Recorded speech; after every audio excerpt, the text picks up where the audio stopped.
안녕하십니까, 장진택입니다. 엊그제 JTBC 인기 프로그램 한문철의 블랙박스 리뷰에서 아주 쿨한 슈퍼카 차주가 나왔죠. 8년 전에 이 사고, 이 엄청난 사고를 유발하고 그냥 이렇게 떠난 트럭 운전사를 8년 만에 만났는데 이거 뭐 다 지난 일 아니냐, 그냥 없던 일로 가자 라고 했던 아주 쿨한 슈퍼카 차주. 수리비 4억이나 뭐 된다고 하는데 이걸 그냥 없던 일로 했다니까 이분이 단번에 이 세상 쿨한 슈퍼카 차주가 이렇게 됐죠.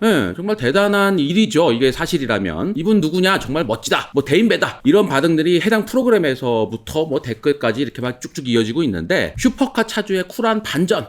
근데 요 반전에 이은 반전, 그리고 또 그 뒤에 반전이 있습니다. 영상 끝까지 다 봐주시고요. 참고로 이 영상은 광고 없이 가겠습니다. 영상 중간중간에 넣은 JTBC 방영 장면이나 한문철TV 영상 장면들, 이걸 제가 다 돈을 다 지불하고 이렇게 넣은 게 아니라서 저도 수익 창출은 하지 않겠습니다. 또한 이 영상은 JTBC나 한문철 변호사를 탓하는 영상이 아니거든요. 잘못 알려지고 있는 내용을 바로 잡는 게 목적이니까요. 이 목적에서 벗어난 다른 비난, 공격성 댓글 이런 것들은 삼가해 주시기를 부탁드리겠습니다. 자동차를 쉽고 재미있게 미디어 오토. 자, JTBC의 인기 프로그램 한문철의 블랙박스 리뷰, 줄여서 한블리라고 많이 얘기하죠. 여기 나온 장면을 일단 보시죠. 요거 어딘지 아시겠죠? 한남동 고가차도, 요 밑에 한남 오거리죠. 이게 8년 전, 그러니까 2015년 9월 14일 영상입니다. 여기 신호 바뀌자마자 이게 확 나가죠. 불박차는 일행은 아니고요, 아무 상관없는 분이라고 하고요. 여기서 트럭이 고가차도에서 이렇게 내려와서 차선을 바꾸니까 이제 요걸 피하려고 하다가 요 흰색 무르시하려고 이게 이렇게 두 번이나 이렇게 박죠. 아이고, 이거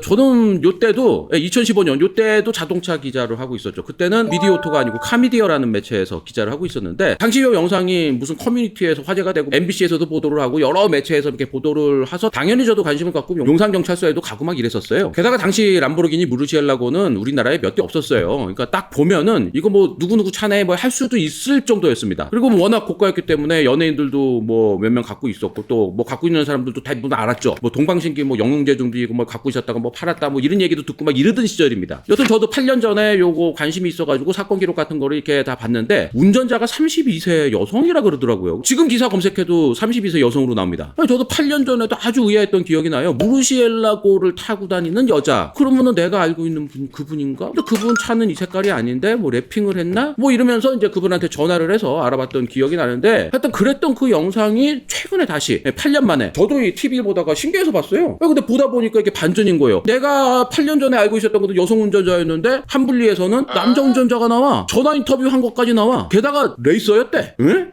제가 그래도 우리나라 자동차 기자 중에 모터스포츠를 그래도 열심히 따라다니는 기자 중에 한 명이거든요. 그래서 레이서라 그러면은 대충 배가 다 아는데, 게다가 2015년이라 그러면요, 저도 그 2015년에는 경기 출전하고 있었거든요. 그러면서 레이서들이랑 더 가깝게 지내던 시절이었어요. 같이 막 소주도 마시고 삼겹살도 마시고 막 뭐 어깨동무하고 가서 노래방도 가고 뭐 이러던 그 시절이라서 아주 레이서들이랑 끈끈하게 지내던 그 시기였기 때문에, 그때 레이서가 무르시엘라고를 타고 한남대교에서 이런 사고를 냈다면은 제가 모를 리가 없거든요. 근데 내가 어떻게 이거를 8년 만에 TV에서 이거를, 레이서였다는 이 남자는 도대체 누구냐, 이건 여자가 운전했다는 그 사건으로 남아있던 건데, 그래서 TV 딱 보자마자 밤중에 막 전화를 몇 번 막 돌려가지고서는 누군지 바로 찾았습니다. 이분이 레이서를 오래 하신 분 아니고요, 그냥 잠깐 경기에 참가했었던 분인데, 경기장에서 저랑 잠깐 뭐 인사도 나눴던 것 같은 그런 기억도 나고 그래요. 하여튼 경기에 자주 나오거나 뭐 포디움에 오르거나 막 이런 분은 아니기 때문에, 하여튼 뭐 이제 이게 중요한 게 아니라, 당시 이 사고 기록에 32세 여자가 운전한 걸로 이렇게 기사도 나오고 이랬었는데, JTBC의 인기 프로그램 여기서는 남자로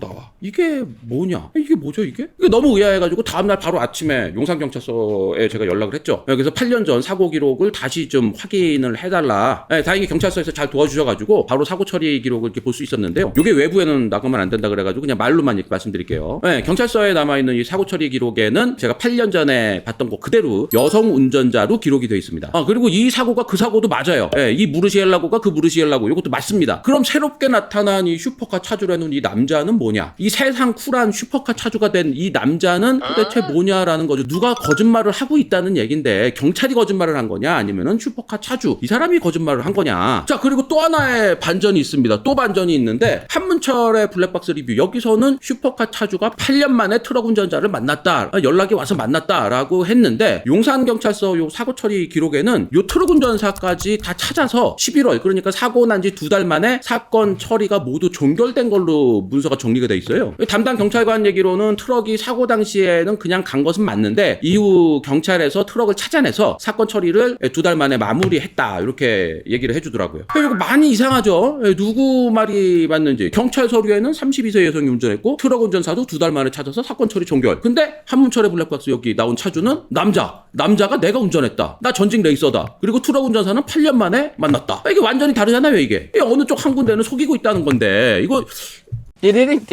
그래서 제가 바로 전화를 했습니다. JTBC에서 세상 쿨한 슈퍼카 차주라고 했던 그분에게 단도직입적으로 그냥 전화를 했어요. 당시 사고가 났던 람보르기니 흰색 무르시엘라고 요 차를 운전했다고 주장하는 이 남자분 전직 레이서 이분이랑 제가 전화통화도 다 했고 녹취도 다 했고 다 했는데 이 녹취 내용을 그대로 영상에 올릴 단계는 지금은 아닌 것 같아요. 그냥 이렇게 말씀만 드리자면은 본인이 운전한 게 맞다고 얘기를 했습니다. 근데 당시 사고 처리를 옆에 타고 있던 여자분이 운전했던 것으로 이렇게 사고 처리를 했다고 하는데 요거 좀 이상하죠. 당시 자신의 운전면허에 좀 문제가 있어서 옆자리 여자친구 지금은 어디서 뭘 하고 있는지도 모른다 그러는 그 당시에 옆에 타신 그 여자분한테 부탁을 해서 사고 처리를 대신 하게 했다고 합니다. 이게 사실이라면 이게 문제가 좀 커질 수가 있죠. 커다란 죄가 될 수도 있는 건데요. 그리고 이거 외에도 제가 좀 덧붙이고 싶은 말이 많긴 하지만 하지 않겠습니다. 다만 이거 하나만은 꼭 좀 말씀드리고 싶은데 지난 12월 12일 밤 JTBC 한문철의 블랙박스 리뷰를 통해 알려진 세상 쿨한 슈퍼카 차주는 이거 아닙니다. 이거 잘못된 내용입니다. 이 JTBC 같은 영향력 있는 방송에서 이분을 아주 멋진 분, 쿨한 남자로 이렇게 만들어주고 있어서 좀 걱정되는 일들이 있어서 제가 굳이 선 넘게 말씀을 드리는데 이거 잘못된 내용입니다. 여러 가지 더 제가 하고 싶은 말이 있긴 하지만 오늘은 말을 아끼겠습니다. 이 영상이 유튜브에서도 조회수가 지금 25만을 넘어서고 있고요. 한문철TV 유튜브 여기서도 조회수가 7만 회를 넘고 있어서 제가 양쪽 모두 연락을 다 취했어요. JTBC에도 연락 취하고 한문철 변호사 페이스북 이 DM을 통해서도 제가 한문철 변호사한테도 직접 이렇게 연락을 취하긴 했는데 아직 회신이 오진 않았습니다. 회신을 받고 영상을 만들어야 되나 해가지고 조금 기다리긴 했는데 요거 기다리다가는 시간이 지날수록 좀 안 좋은 일이 생길 수도 있어서 굳이 제가 먼저 말씀드리게 됐습니다. 한문철 변호사를 비롯해서 그 스태프들이나 JTBC 관련 프로그램 스태프들이 저희의 이 영상을 보고 계신다면 요 썸네일 이미지라도 바꿔 놓으시는 게 일단은 좀 안전해 보이긴 합니다. 일단 이분은 세상 쿨한 슈퍼차 차주가 아닙니다. 이 썸네일에서 세상 쿨한 슈퍼카 차주 이렇게 나와 있기 때문에 요거는 좀 바꿔 놓으시는 게 좋을 것 같아요. 아무리 문제가 있다고 해도 얼마나 큰 문제인지는 제가 지금 굳이 말씀드리지 않겠지만 운전자를 바꿔치기해서 사고 처리를 한 것은 이거는 잘못된 겁니다. 일단 여기까지만 제가 말씀드리겠습니다. 여기까지는 제가 이분에 대해서 조사하고 제보받고 이런 것 중에 한 10% 정도만 말씀드리고 있습니다. 오늘은 여기까지만 말씀드리는 게 맞는 것 같습니다. 딱 하나만 더 보태서 말씀드리자면은 사고가 난 흰색 무르시엘라고 이분 전직 카레이서 이분 소유의 차량이 아닙니다. 리스사 소유로 되어 있고 실제 소유주는 또 이분이다. 요것도 아닙니다. 게다가 이분은 이쪽 자동차 바닥에서는 아는 분들이 꽤 많은데 그 사이에 자동차 슈퍼카 요런 거 관련한 사기, 사문서 위조 등으로 징역형을 받기도 했는데 요런 얘기는 오늘 굳이 하지는 않겠습니다. 이 사건과 직접적인 관련이 있는 건 아니기 때문에 오늘 요 얘기는 하지 않겠습니다. 람보르기니 무르시엘라고 차주라고 주장하는 카레이서 출신 현명하게 판단하시길 바라고요. JTBC와 한문철 변호사께서도 이번 일에 대해서 다시금 들여다봐 주실 것을 요청드리겠습니다. 이 영상을 통해서 잘못된 것이 바로 잡히기를 바랍니다. 우리 세상은 올바르게 돌아가야죠. 바르게 사는 사람이 행복해야 되고요. 바르게 살지 않으면 벌 받는 세상이어야 되는 게 맞습니다. 뭔가를 속이려고 하는 사람이 세상 쿨한 슈퍼카 차주가 되어서는 안 되죠. 이게 사회 질서입니다. 반듯하게 줄 서서 차례대로 가는 게 맞는 거지 저 앞에서 속임수 써가지고 앞서갈 수 있다면은 그냥 줄 서서 있는 사람들이 다 바보가 됩니다. 속임수를 써서 앞서가려는 사람은 그에 맞는 처분을 받아야 하고요. 그래야 줄 서 있는 사람이 그대로 편안하게 줄 서서 기다리는 게 요게 맞는 게 되는 거잖아요. 이런 질서는 경찰들만 하는 게 아니에요. 우리 모두가 너도 나도 다 지켜야 되고요. 안 지키는 사람이 있으면은 용기 있게 말해줄 수도 있어야 됩니다. 말이 자꾸 길어져서 죄송합니다. 오늘 여기까지만 마치겠습니다. 고맙습니다.